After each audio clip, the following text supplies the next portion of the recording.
Cela fait quelques années déjà qu'un groupe d'habitants prépare la mise en place d'une chaudière à bois de 400 kW qui sera installée ici en plein cœur de Malempré. Une chaudière qui permettra à la moitié du village, dans un premier temps, d'être couvert en chauffage et en eau chaude sanitaire.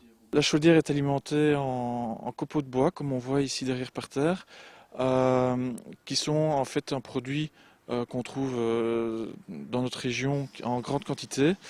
Et qui nous permettra de nous affranchir de l'évolution du prix du mazout. Donc le prix de l'énergie sera équivalent au prix du mazout, mais il sera plafonné à 80 centimes le litre, l'équivalent litre de mazout. Et on sait qu'aujourd'hui on est déjà au-dessus de cette limite. Donc effectivement il y aura un petit avantage financier pour les habitants. Mais concrètement, comment le système va-t-il fonctionner ?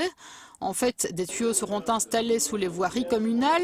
Ceux-ci alimenteront les bâtiments privés ou publics. Ensuite, une fois que cette chaleur arrive dans la maison d'habitation, elle transite via une sous-station d'échange qui représente à peu près ceci. L'eau du réseau arrive dans un échangeur à plaques et ensuite elle est redistribuée dans la maison. Le principe principal de cette sous-station, c'est de séparer hydrauliquement la maison du réseau de chaleur, de telle manière à ce que, par exemple, s'il y a une fuite dans la maison, on ne se retrouve pas avec l'ensemble de l'eau du réseau qui se déverse dans l'habitation. Côté matières premières, le collectif se fournira donc auprès de scieries. Mais à terme, le but est également de permettre aux agriculteurs de diversifier leurs activités. Dans l'avenir, on va produire nous-mêmes tout ce qui est matière première au niveau des haies. On va replanter le TTC, donc c'est du taille très courte rotation. Donc c'est du saule qui pousse sur 3 ans. On fauche à l'automotrice au mois de février. On laisse sécher et puis on approvisionne. Donc à terme, ce sera les agriculteurs qui approvisionneront. Reste à présent à attendre le début de travaux communaux prévus cette année et qui devraient se terminer courant 2013 selon le président de la coopérative.